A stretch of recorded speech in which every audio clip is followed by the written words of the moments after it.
Nuestro invitado de esta hora ha sido el representante de Venezuela, el embajador de Venezuela, nada menos que en las Naciones Unidas. Es presidente editor de analítica.com, donde ustedes van a conseguir no solamente información muy precisa, muy seria, sino también análisis con algunos de los principales conocedores de los diferentes temas que semana a semana ellos presentan. Y además los reportajes, los escritos de nuestro invitado, que es Emilio Figueredo. Por cierto, que le he pedido a Emilio que nos hablara un poco de su más reciente trabajo, Los grandes mentirosos de la historia, que comienza así. Como dice el dicho popular, la mentira tiene patas cortas, y en su intervención en la Asamblea General de las Naciones Unidas, Maduro intentó insertar en su discurso una sarta de mentiras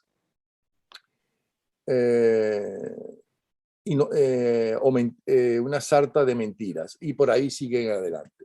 Y habla de los grandes mentirosos de la historia, por lo cual es importante escucharlo, porque es muy fácil engañarnos. Primero porque tenemos una historia donde nos formaron desde nuestros antepasados a seguir a caudillos, y antes eran caudillos militares, luego fueron caudillos civiles, pero caudillo es caudillo. Y el problema es, frente a los caudillos, que los amamos si estamos con ellos y creemos todo lo que dicen, o los odiamos. Lo mismo está pasando, o suele pasar, con los dirigentes políticos civiles, que están viviendo una crisis como todo el resto de la humanidad con todos estos cambios que hay. Bienvenido, Emilio Figueredo, y te estamos escuchando. Podemos empezar por esta afirmación conocida y que ya nuestras abuelas nos lo decían: la mentira tiene patas cortas. Adelante. Sí, eso es cierto, y aunque a veces dura demasiado, como fue particularmente la mentira originada por Lenin y después surtida, inclusive en su alcance, por Stalin, o la que hizo Hitler, tuvieron periodos que para los que lo padecieron fueron bastante largos, ¿no? Y quizás la más cercana que tenemos de la gran longevidad es la mentira que inventó Fidel Castro, ¿no? Pero, ¿qué es lo que sucede? La mentira es un arma. O sea, hay un caso muy curioso. Tú tienes la mentira y la psicopatía, generalmente van unidos en los personajes, estos personajes emblemáticos que carecen completamente de empatía de la gente que está bajo su dominio, y que su única preocupación fundamental es cómo permanecer para siempre en el poder. Son muchos los ejemplos históricos y podemos entrar en cualquiera de ellos, pero como me imagino que lo que más le interesa es ir por nuestra zona del mundo, veremos exactamente cuál ha sido esa característica que particularmente ha sido manejada en estos últimos veintitantos años por el régimen chavista.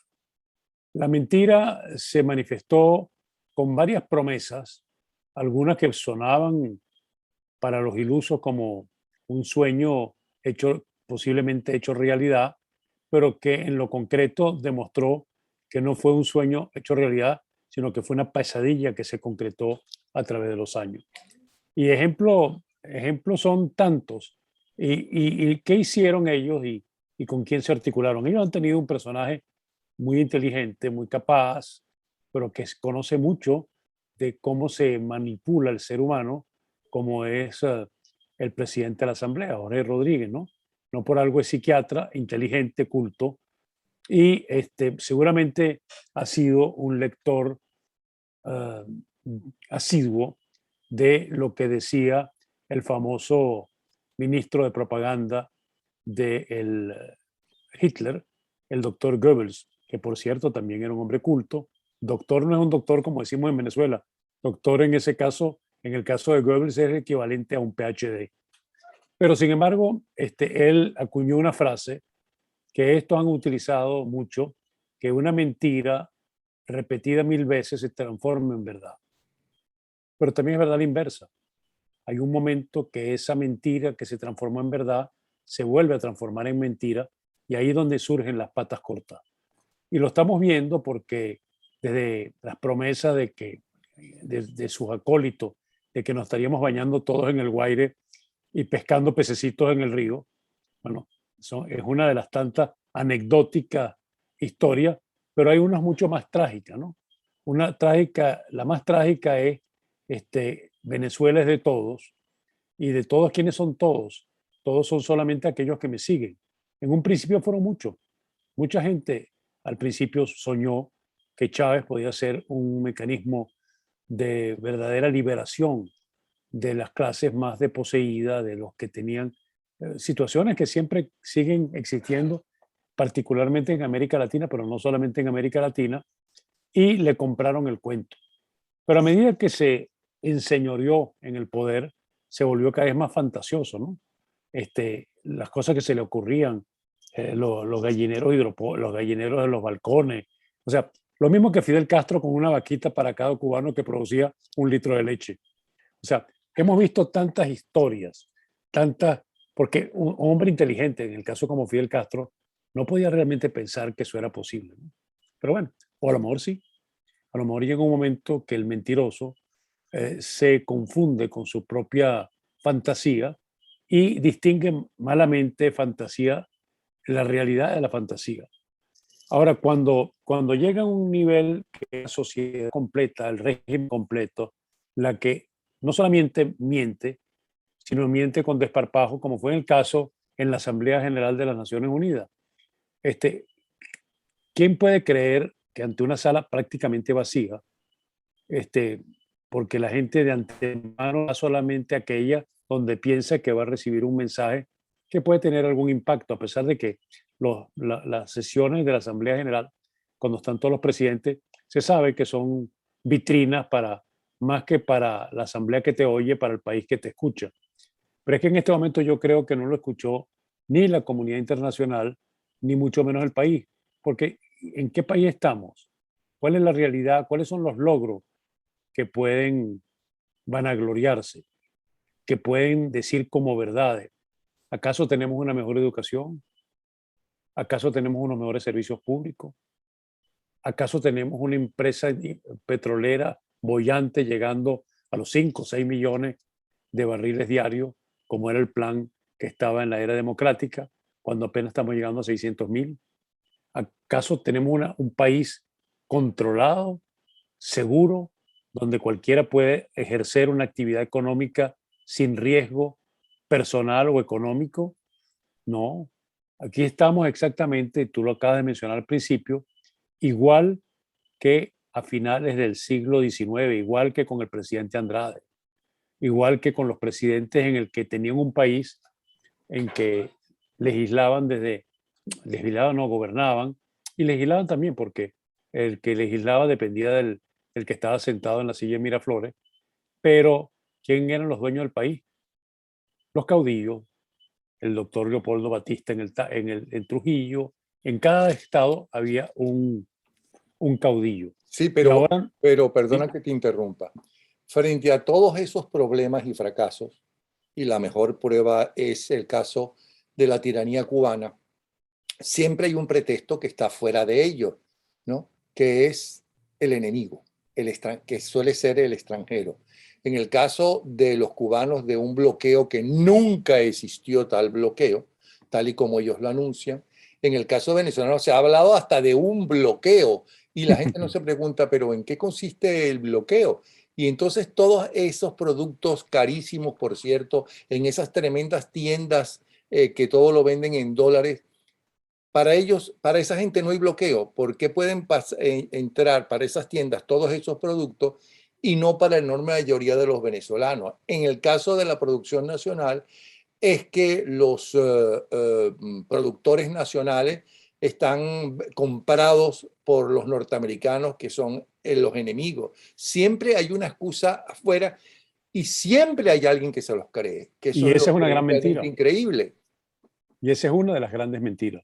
En el caso de Cuba, cuando hablan del bloqueo, el único momento que hubo un bloqueo fue cuando los misiles, y que hizo que Khrushchev retirara los misiles, y de paso, la gente se lo olvida, los americanos lo sacaron de Turquía, ¿no? Eso fue te doy y tú me das. Pero tú sabías que el principal insumo de alimento y de medicina a Cuba viene de Estados Unidos. Sí, sí. Esas estadísticas están. Es más, a mí me dio risa una vez que me puse a analizar la composición de la cesta americana y me llamó la atención de ese que un jerarca del Partido Comunista Cubano, del PCC, le gusta. Había Chiclet Adams. ¿Cómo es la cosa? Había Chiclet Adams. ¿Te acuerdas Chiclet Adams? ¿No? Estaba en la lista, había un renglón. Déjeme ver de nuevo. Vi Chiclets Adams, ¿no? Que aquí ya en Venezuela no existen, ¿no? Pero yo me acuerdo de mi juventud de los Chiclet Adams. Tú también te debes acordar, ¿no? De cuando costaba la caja $1.50. Bueno, era baratísima la caja. Y aquí, en esta famosa lucha contra el imperio, ve a cualquier bodegón a ver si no consigue Milky Way, cualquier producto americano, porque además a la nomenclatura, lo que conoce, lo que le gusta y lo que aprecia es los bienes que consumen los Estados Unidos. Es más, el sueño de todos estos enchufados autócratas no es vivir, por supuesto, no tienen la menor intención de vivir, no, Kiev no, porque Kiev ya no pertenece a la Unión Soviética. Pues yo no los veo viviendo ni en Minsk, ni siquiera en un sitio tan hermoso como San Petersburgo. No, ellos lo que les gusta es Miami, pues no es Estados Unidos, Miami. O sea, Orlando, Miami, la zona donde ellos pueden hablar en español, donde los entienden, donde se sienten cómodos, República Dominicana y España. Y pare de contar, tú no los ves a ninguno de ellos queriendo vivir en Düsseldorf o querer vivir en Helsinki o en París. Quizás uno o dos o tres, por cierto, los que sí podrían vivir en París son los Rodríguez, porque Delcy Rodríguez es graduada de Sciences Po en París. O sea que no hay que subestimar su formación y su educación. Pero No, en lo que hay general, que recordar es que hasta ella, ¿no? Hasta esa gente disfrutó del plan Gran Mariscal de Ayacucho, ¿no? Gracias empezó con el gobierno de Carlos Andrés Pérez I y siguió en los otros gobiernos, donde no importaba tu ideología, no importaba tu nivel social, tú podías llegar y aspirar a estudiar en las mejores, no solamente universidades de Venezuela, sino en las mejores universidades del mundo. tan cierto es eso que había gente que inclusive pedía estudiar en Moscú y no se lo negaban si tenía una capacitación adecuada. Yo me encontré una vez, hace años, a mí me encanta la música, como tú sabes, y me compré bastante en malas condiciones, un Steinway, cuarto de cola, pero vertical. ¿Tú sabes de qué fecha? De 1886. Wow. ¿Y quién me lo restauró perfectamente? Un ebanista que había sido objeto del plan Ayacucho en Boston. Qué maravilla. Pero volvamos al presente. Y por eso llega a ese nivel de detalle. Un ebanista. ¿Eh? Sí, señor, sí, señor. Pero volvamos al presente. Muchos dirán, ¿no? Que todo eso se debe y toda esta miseria se debe a las sanciones de gobiernos, especialmente como el norteamericano. Bueno, la producción petrolera se cayó mucho antes de que existieran las sanciones y ese era el oro negro con que alimentábamos todas las fantasías que ellos hicieron. Pero más allá de eso, fíjate que si tú te acuerdas en el origen de este movimiento de demonizar a la era democrática o como la llaman ellos, la Cuarta República, porque son especialistas en acuñar nombres que son nada más que eso, nombres. Y una de las cosas que a mí siempre me causó risa es decir, es que el pueblo venezolano lo alimentaban con perrarina. Decía, coño, perdona la palabra, pero la perrarina es mucho más cara que comprarse cualquier otro Yo sé. alimento en el automercado. Yo Entonces, yo hice un programa que supuestamente los especialistas estaban comiendo perrarina. pero imagínate tú, si la perrarina siempre, ayer, no se diga hoy, tú ves las tiendas de alimento de perro gigantescas ahora, porque Sí. los enchufados tienen perros, pero eso sí, de pedigrí. Eso de cacri, no. Entonces esa era una mentira, pero esa mentira se la compró mucha gente. O sea, Ok, decir que pero fíjate una cosa, Emilio. Yo quisiera que nos hablaras, y tú me perdonas, en base a esto de los grandes mentirosos en la historia, que se ha llegado a extremos inclusive superiores a los que estamos viviendo en Venezuela. En el caso de Stalin lo llamaban el padrecito, y gente que su familia había sido víctima, ya sea presa, torturada o asesinada por su régimen, lo seguía llamando al padrecito y lo amaban y lloraban, y cuando murió entonces la gente se desesperaba, etcétera, etcétera. pero era lógico que lo llamaran el padrecito. Era el dueño de la vida o de la muerte de los seres humanos. Ok, pero lo No, no, llamaban no se cargó todos los bolcheviques, por ejemplo. ok, lo llamaban el padrecito. Quiero saber, porque más de uno de los que nos están viendo, y yo me preocupo mucho porque ellos lograron algo muy importante. Es verdad que los partidos políticos nos dividían. Tú eras adeco o copellano, pero buena parte de los adecos iban a las ferias anuales de los copellanos, y los copellanos al revés. Unos se llamaban verbena, otros no me acuerdo. Y los Pero comunistas también, ¿oíste? ¿cómo? Y los ¿Cómo? comunistas también iban. Ok, pero lo que quiero decir es esto, este odio, esta división, ¿no? Que uno está sintiendo ahora, ¿no? Del desearle la muerte a otros, ¿ok? Y además Y decirlo además. meterse y además saber más que los mismos políticos norteamericanos, porque saben de política norteamericana que no sé cómo no son asesores directos. Entonces, ¿qué es lo que está pasando? ¿Por qué la gente se ha radicalizado? Cosa que es verdad que no solamente la radicalización en Venezuela, sino es mundial por todas las cosas que están pasando. Pero ¿cómo volver al raciocinio? ¿Cómo volver a no dejarse engañar ni por políticos militares, quiero decir, ni por aspirantes a dictadores como aspirantes a dirigentes demócratas? ¿Cómo no dejarse engañar y exigir primero un historial, que es muy importante? ¿Cómo te portas tú en tu casa? ¿Cómo te portas con tu mujer? ¿Cómo te portas con tu familia? O en el caso de una dirigente política, ¿cómo te portas con tu familia como madre y como esposa? ¿Qué has hecho antes? ¿En qué has trabajado antes en trabajos públicos para que no llegues a la presidencia a aprender por lo menos en el primer año o segundo año? ¿Cómo logramos eso? ¿Cómo se logra eso? Hoy, en el evento que hubo en la Católica, en COVID, el gobierno, el régimen, quedó raspado en todas las materias, pero lo más horrible es en materia de educación. Hay un, hay un retroceso tan grande que es realmente impresionante. Espera un momentico, déjame trancar aquí. Déjame parar esto porque si no me van a estar llamando. Hay un desfase. Fíjate que uno de los mitos que se ha hablado, y yo creo que esta posición de polarización, odio, se ha centrado más en las clases medias y en las clases más elevadas que en las clases populares. Nosotros vamos a montar la semana que viene, continuación del evento que hicimos en La Vega, un evento que se llama Hablan los Barrios. Vamos a tener 5 emprendedores de La Vega que acompañan al párroco de La Vega. Van a estar en la Católica o en Gumilla, no sé, en cualquiera de los dos sitios. Y otro, lo mismo grupo desde Petare, que acompañan al psiquiatra Pedro Delgado. Y esa gente, y me explicaron ambos, que son emprendedores sociales, que trabajan para la comunidad, en la comunidad y para fuera de la comunidad, están integrados por chavistas, no chavistas, de todos los tipos. Y lo que tienen en común es que no creen ni en Maduro ni en la oposición, sino que ellos creen en las soluciones de su comunidad. Y ese discurso de odio que ellos quisieron sembrar abajo quedó básicamente en un cierto nivel, particularmente el presidente ocupe en las redes sociales. Y entonces, pero eso no es el país.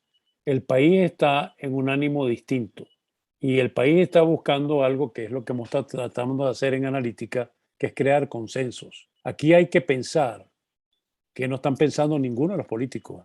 Los políticos ni del gobierno ni de la oposición, todos son inmediatistas, todos tienen soluciones cortoplacistas, Todos juzgan y juzgan el futuro en función de los beneficios que le produce de inmediato a su parcela. Pero ¿quién está pensando en cómo será la Venezuela postpetrolera, que está a la vuelta de la esquina? ¿Cómo será la Venezuela que tiene que competir en el mundo de la cuarta revolución industrial, en el mundo donde la inteligencia artificial está desplazando oficios tradicionales, pero que al mismo tiempo se abren puertas para otros? Y todo Perdona que eso te depende. interrumpa, pero todo eso no está planteado, por ejemplo, en uno de los varios que ya se conocen, en el Plan País. Una cosa es el plan, pero tú sientes a los líderes hablando del plan país. O sea, yo No. no digo el plan se ha hecho. ¿Y el plan quién lo hicieron? Una serie de personas honorables, amigos tuyos, amigos míos, profesionales de las universidades. Y eso es un sideratum, que podríamos decir que si los políticos no cambian, es otra utopía más. No hicimos la reforma antes, ¿te acuerdas? La reforma del Estado. O sea, Ujú. bueno, planes en Venezuela podemos coleccionarlos en como una biblioteca de la que tienes tú detrás. Pero el Bueno, problema es perdona, eso y además no es nada nuevo. Yo recuerdo, por ejemplo, la Venezuela Posible, que tantos programas hicimos con la Venezuela Posible y era muy anterior a todo a todo este desastre. el único que sí ejecutó planes con visión a futuro, a pesar de que lo demonizan, fue Carlos Andrés Pérez. El plan Ayacucho era un plan muy parecido a lo que los japoneses hicieron con la reforma Meiji. O sea, se dio cuenta que Venezuela no podía estar aislada, sino que Venezuela tenía que estar conectada con el mundo. Lo mismo que hizo que le criticaban por qué está yendo a Noruega, por qué está yendo a tal sitio, porque Venezuela era parte del mundo. No es un pequeño cotarro que simplemente disfrutamos de una riqueza que no hemos producido y que somos simplemente, nos dejamos guiar o nos hemos dejado guiar por el que se arrima a buen árbol, buena sombra lo cobija. Y Y hemos otra cosa vivido, importantísima que hizo Carlos Andrés Pérez uno para justamente la mentalidad y formación de la gente, sobre todo la más humilde que no tenía fácil acceso a muchos sitios, que eran las orquestas, las orquestas bueno, juveniles. eso tuvo un efecto social gigantesco y ahora tenemos hasta Dudamel, director de la Ópera de París, que cuando hizo su primer concierto tuvo una ovación parada de 15 minutos. Sí, Y señor. no es porque no es un fenómeno mediático, porque yo no creo que las grandes orquestas del mundo contratan a alguien que simplemente sea un showman. Tiene que tener algo por haber dirigido la Filarmónica de Los Ángeles, de haber dirigido como invitado la Filarmónica de Viena, de Berlín. O sea, a mí, como mucha gente, dentro de esa campaña del odio, me caía un poquito gordo por su forma de plegarse, pero si José Antonio Abreu no se hubiera plegado y se hubiera enfrentado con Chávez, hubiera existido, hubiera continuado el sistema de orquesta, ¿no? Claro A que veces, no. Claro. a veces Pero José tienes que Antonio Abreu hacer, tenía que estar haciendo relaciones públicas no solamente con estos dictadores, sino también con dirigentes presidentes anteriores que lo recibían, que continuaron, por cierto, esa idea que se inicia con Carlos Andrés bueno, Pérez I, ¿ok? Pero todo esto y viene al siguiente cuento. el premio, y otra cosa más que también se acabó, que el premio Rómulo Gallego, por ejemplo, o los festivales de teatro que habían en Caracas. Caracas era no solamente la capital gastronómica de América Latina, sino era la capital cultural. Aquí, pues yo me acuerdo que cuando hubo una exhibición de Henry Moore, no fue sino a 4 países en América: Estados Unidos, Río de Janeiro, Caracas y no me acuerdo cuál fue la otra ciudad. Claro, eso fue producto de quién, Sofía, ¿ah? Sofía Inberg y eso. Entonces, nosotros nos retrocedieron en el tiempo. Nosotros estamos viviendo en lo peor del siglo XIX. Pero volvemos, insisto y perdona, cómo cambiamos la mentalidad del odio y cómo hacemos que nosotros los venezolanos seamos realmente democráticos, porque Armando además hay toda consenso, una ¿viste? tendencia de que yo no me importa que sea democracia o que sea dictadura. Lo que quiero es un gobierno que realmente solucione los problemas, que me dé seguridad por un lado, que me dé puestos de trabajo, es decir, que yo pueda conseguir puestos de trabajo para tener dinero, 15 y último, para mantenerme a mi familia y para poder conseguir un techo. Y justicia, Y porque una justicia, sí, sociedad que no señor. tiene justicia no funciona, porque se transforma en feudo. Entonces yo creo que esto han aplicado Fíjate lo que pasa si tú analizas el caso de cosas similares. Nicaragua. ¿Tú sabes lo que es que Nicaragua, este energúmeno, que es la palabra en eso, está persiguiendo a Sergio Ramírez, Premio Cervantes de Literatura, fue vicepresidente del sandinismo, o sea, persigue a todos, o sea, se transforman en unos ególatras en una escala tan demencial, la esposa con todos los ritos, todas las partes ritualistas que hacen. Entonces tú dices, ¿qué es lo que tenemos que hacer? Uno, educar a la gente. Aquí hay que hacer una educación, pero la educación no es la universidad. La educación es la educación para poder sobrevivir, competir y superarse en un mundo que está cambiando. Pero todo eso no se hizo en la llamada Cuarta República, Bueno, que me pero la que consta que está, hasta debajo de los árboles en la frontera había maestras impartiendo clases. bueno, sí Todo lo eso no hicieron. se hizo. Y no hubo también la iniciativa privada, ¿te acuerdas de la CUBE, de alfabetización? Y Claro. Venezuela estuvo prácticamente totalmente alfabetizada. Y ¿Pero eso qué es producto, pasó? ¿Pero por qué? bueno, Pero entonces, llegaron ¿qué esta pasó? gente, primero acabaron con las universidades, acabaron con la meritocracia, crearon unos engendros que son las universidades bolivarianas que impartían títulos que no existen. Si tú ves la composición de los ministerios y la gente que está en eso, es como si no tiene ninguna importancia haber estudiado, tener meritocracia, contribuir al conocimiento, sino que simplemente si yo pude ser presidente, cualquiera puede ser cualquier cosa. Y no es para criticar que tú seas lo que hayas sido. Todo el mundo puede ser lo que sea, porque hay una cosa que se llama el deseo de superación. A mí me contaron hoy, No, espérate un momentico. No que todo el mundo puede ser lo que sea. No, señor. bueno, todo el mundo que estudia, trabaja, No. y Para todo el eso que... tú pasas por la universidad y antes de pasar y después de pasar por la universidad, como exigen a los médicos, tienes que hacer un año, ¿no? En el interior del Ah, país, no, claro, la en medicina sí, por necesitado y demás. supuesto. Tú no todo el mundo Pero, puede ser médico, no todo el mundo puede ser, y no todo el mundo puede ser presidente, que eso es el otro problema. claro, Es decir, ¿cómo pero tú que no tienes que ser cualquiera puede ser universitario presidente? para ser un factor fundamental de la sociedad. O sea, las escuelas técnicas industriales, lo que fue ¿cómo se llamaba? El INSE, que también desapareció. O sea, aquí había una idea de Francisco Cardel Vega, que lo había hecho con los franceses, de crear más que universidades, una serie de, en todos los estados, institutos de tecnología, donde aprendías todas las tecnologías de punta y te transformabas en profesional con una capacitación tan importante como puede ser abogado.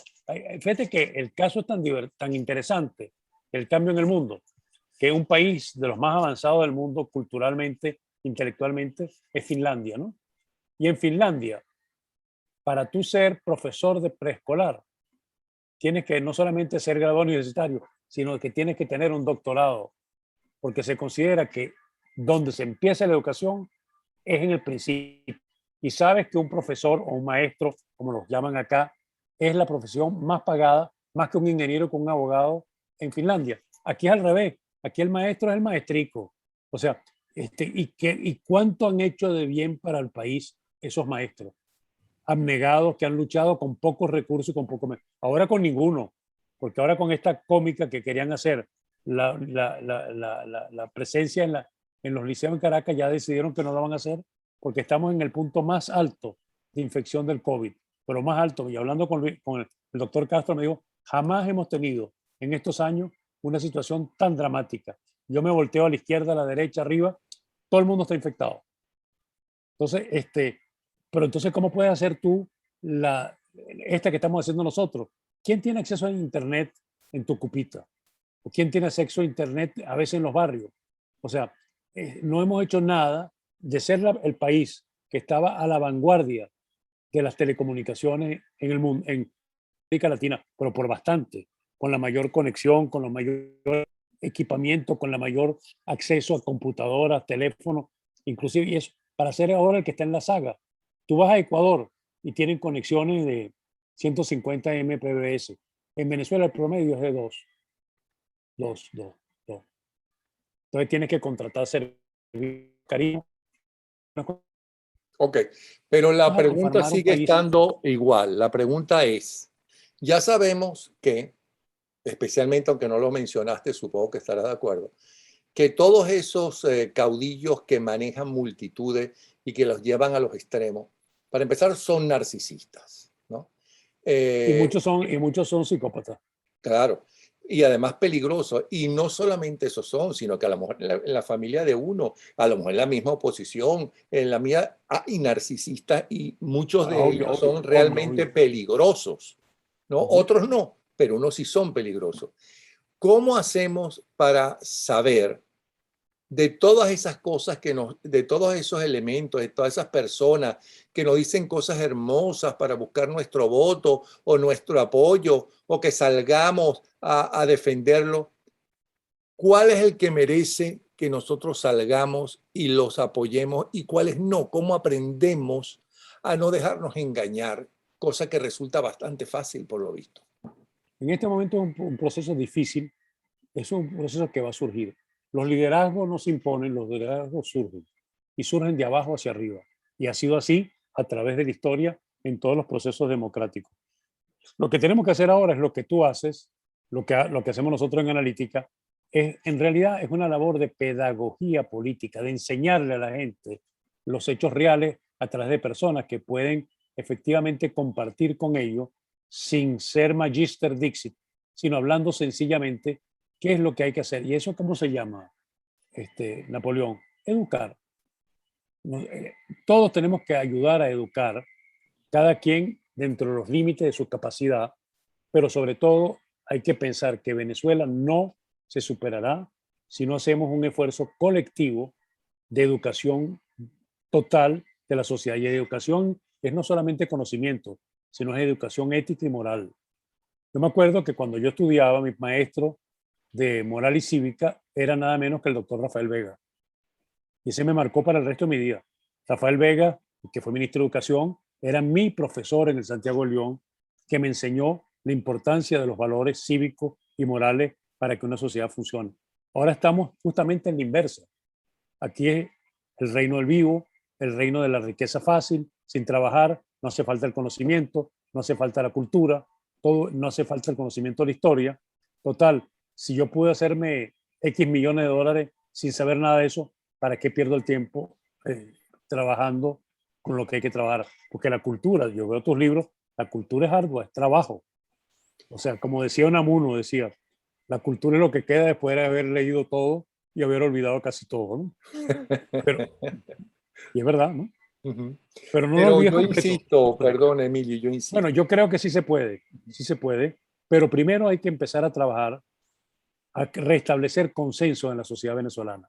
Es decir, que los empresarios puedan hablar con los obreros, que los obreros puedan hablar, o sea, que tú vayas Pero creando eso no se mecanismos. logró en la tripartita. Y miren lo Pero que es que eso se terminó. acabó. Es que tenemos 20 años que aquí vino Atila y no crece la grama. Ya Afortunadamente en el va, ya va, trópico ya va. Pero Atila llegó por el voto.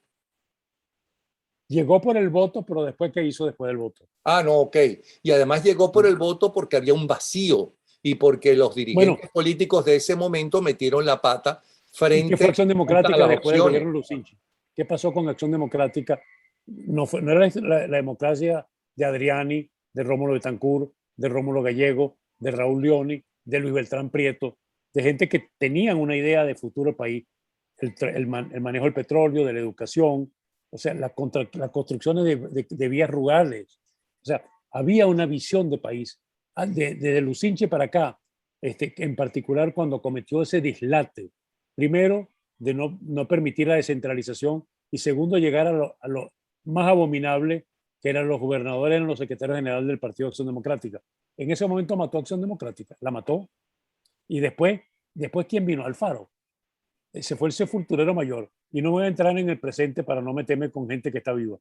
Pero, pero realmente es un partido que tenía, te puede gustar o no, el Partido Comunista tenía una visión que estaba en libros, en estudios, en Engels, en Marx, etcétera, errada o no, pero yo me acuerdo, muchos de mis amigos comunistas eran gente sumamente instruida, culta, estudiaban, tenían que estudiar la sociedad. Quizá el tiempo ha dicho que ese esquema no funcionaba, pero también había lo mismo en otros sectores. Había gente que pensaba más allá de la ganancia de mañana. Me interesaba que el país fuera, progresara, que el país fuera el país más importante. Pero eso lo tenemos que crear. No es fácil cada quien está haciendo su Botica Arena, yo la estoy haciendo, los foros que estoy haciendo son temáticos, trato de traer lo mejor de la sociedad venezolana que yo conozca y de afuera para que ilustre a la gente. Y fíjate que ya va más o menos grande. Yo tengo, por ejemplo, eventos que ya han llegado a 5.000 personas viéndolo en YouTube.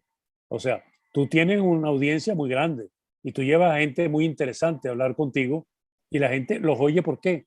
Porque quiero saber, quiero entender, porque lo que son los voceros naturales, porque el oficio natural del político es preparar a la sociedad para el futuro gobernando. Ok, ¿Qué son los políticos de ahora? Habladores de nada. Para finalizar, esa gente que nos está escuchando, ¿no? Una no estará de acuerdo, otra no sentirá, me están diciendo a mí que soy extremista, ¿ok? Eso no es conmigo, eso es con el otro, el vecino. Pero aquellos que sienten que el odio se los está comiendo, los está amargando, ¿ok? Que está perdiendo además las esperanzas, que es el otro problema que me cuentan que está sucediendo a nivel general, tanto afuera como dentro del país, y que están interesados para empezar para su propia salud, ¿no? En cambiar el odio por otra cosa.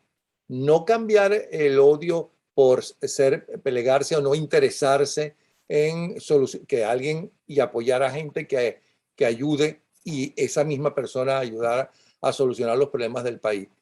¿Qué puede hacer? Yo sé que es una pregunta más bien para un psiquiatra, pero te lo pregunto a ti.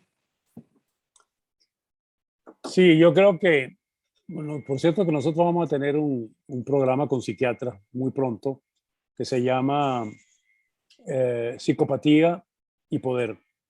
Y tengo cuatro psiquiatras que van a estar en eso, analizando el problema de composición social, que es un poco la raíz del populismo, los autocráticos, toda esa estructura que se ha perdido en una sociedad que ya no tiene ideología. Después de la caída del muro de Berlín, para bien o para mal, murieron las ideologías. Antes era el comunismo versus el capitalismo, la doctrina social de la iglesia. Había ideas que guiaban a los hombres, unos ciertos, otros con menos, hacia un destino que era que mejorar la sociedad, porque ese era el fin básico de toda la utopía. Ahora ni siquiera hay eso.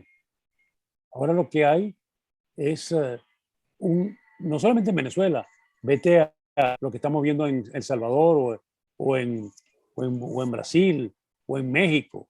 En todas partes, en Bueno, todas partes. Porque hay algo como, hay un cambio necesario que tiene que ocurrir. Bueno, y cada quien tiene que luchar en base al territorio o con base en el territorio en que está.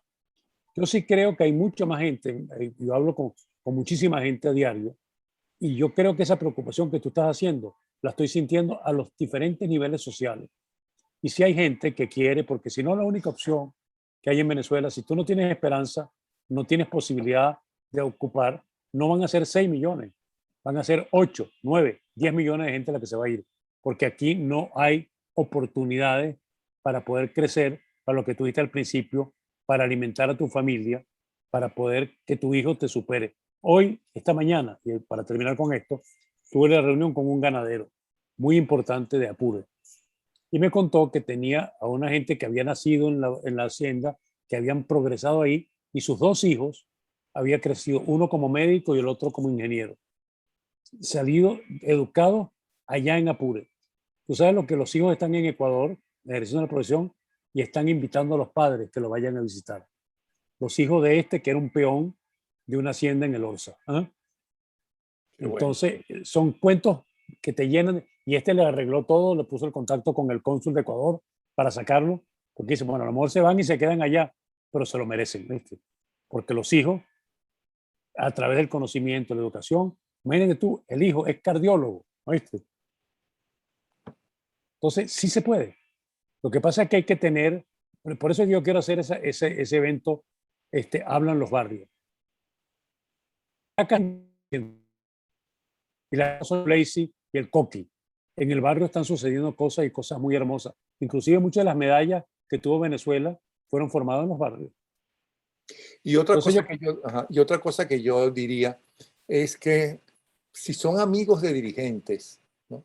Hay dirigentes muy brillantes, los hay honestos realmente, como en todas las profesiones, ¿no? No, Los hay claro que lo mejores que hay. peores y demás. Tú no puedes condenar una categoría. Por eso, pero lo que yo siento en líneas generales es que es que creen tener la verdad o hablan como si la única verdad es la de ellos, que no suelen escuchar a gente que no piensa como ellos, que tienen ese dejo caudillista, ¿no? Que ha sido parte de la historia de América Latina y España, ¿ok? Que conversaran con ellos, que les hicieran abrir los ojos y decirle, mira, tú no puedes ser prepotente, tú no puedes imponernos ideas, tú lo que tienes que es vendernos, convencernos, ¿no?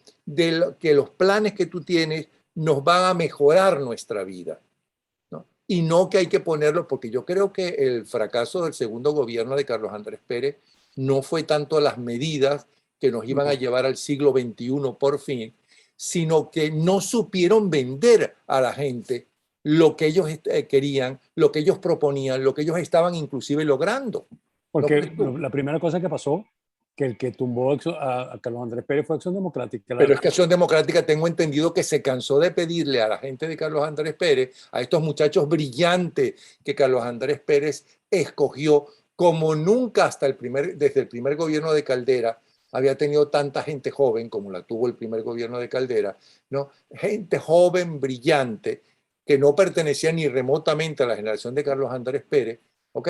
Pero que no supieron vender a la gente, mira, estamos haciendo esto, va a ser muy difícil y muy complicado en estos primeros años, pero mira lo que vamos a lograr, vamos a hacer una medida paralela para suavizar lo que estamos haciendo, pero no, a mí me Mi dice hermano gente de Acción Reinaldo, que fue una... Democrática que se cansaron No, de tratar de conversar con ellos para que al propio partido le dijeran qué es lo que realmente era lo positivo de lo que estaban mi haciendo. hermano Reinaldo, que tuvo una labor muy importante, y lo dice Mirta Rivero en Los Náufragos, fue el único que se opuso a la forma tan rápida de la reforma. Intentó, me consta, hacer que se volvieran a hablar Jaime Lucinchi y Carlos Andrés Pérez. Y ahí fue, siempre en el vértice hay posiciones y después lo demás son los acólitos siguen. Entonces ya eso estaba condenado.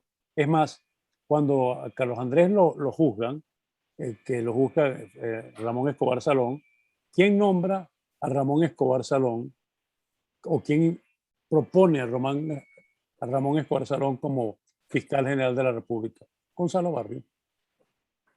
Con eso te dejo todo. Entonces, el problema está que fue efectivamente, no hubo el personero que era capaz de comunicar. No era solamente Carlos Andrés, sino que al lado de él no había un comunicador, un hombre que pudiera efectivamente vender un producto y Carlos Andrés creyó que su capacidad era suficiente y simplemente le serrucharon el piso. ¿Eh? No, sí hubo un Y, y los, comunicador, y lo- pero y lo- muy y lo- malo. El encargado de eso se llamaba Pastor Eidra, que venía del sí, pero Partido eso no Comunista y era el del hombre para MAS, eso. y que por cierto fue, si mal no recuerdo, votado del MAS, ¿no? Porque se robó el dinero que iba para los presos políticos. Ese era el que encargaron para como comunicador social. Si hubieran puesto a mí me sugirió Pérez que quería que yo fuera su ministro de Información. Y yo le contesté a Pérez, le dije, presidente, yo no puedo ser su ministro, porque la función de un ministro de Información es ser el fusible que salta cuando hay un problema y usted va a declarar antes que declarar el ministro. O sea, usted salta antes. Entonces es imposible ser su ministro de Información. Pero si hubieran puesto en ese lugar a Luis Vega Godoy, le hubiera ido mucho mejor a Carlos Andrés. Sí, bueno, además los adecos tuvieron, ¿cómo se llama? Periodistas realmente brillantes, Simón Alberto González. por ejemplo, por ejemplo. ¿Sí? Bueno, Quizás a veces escoger el hombre equivocado en el momento equivocado es la que el destino te lleva a un derrotero distinto. Bueno, pues como la historia no se puede reconstruir, bueno, y recuerda la frase famosa de Carlos Andrés Pérez II, cuando dijo, estas medidas solamente dos personas, ¿no? Pueden llevarlas a cabo. Pinochet, porque es un dictador, y yo, porque tengo el voto popular, porque Sí, pero le hacía es falta más lo que tú, popular. Pues le hacía no, no falta lo lo que tú pudo dijiste. hacer. ¿Ok? No, porque hacía falta lo que tú dijiste. Ujú. Pero para hacerlo eso, no él, tenía que tener un plan estructurado de vender eso y sus ministros, en la mayoría eran jóvenes, muy competentes, tecnócratas, pero autosuficientes y no tenían ninguna experiencia política. Y la política es también un arte, ¿eh? Que hay que Claro, saberla manejar. claro.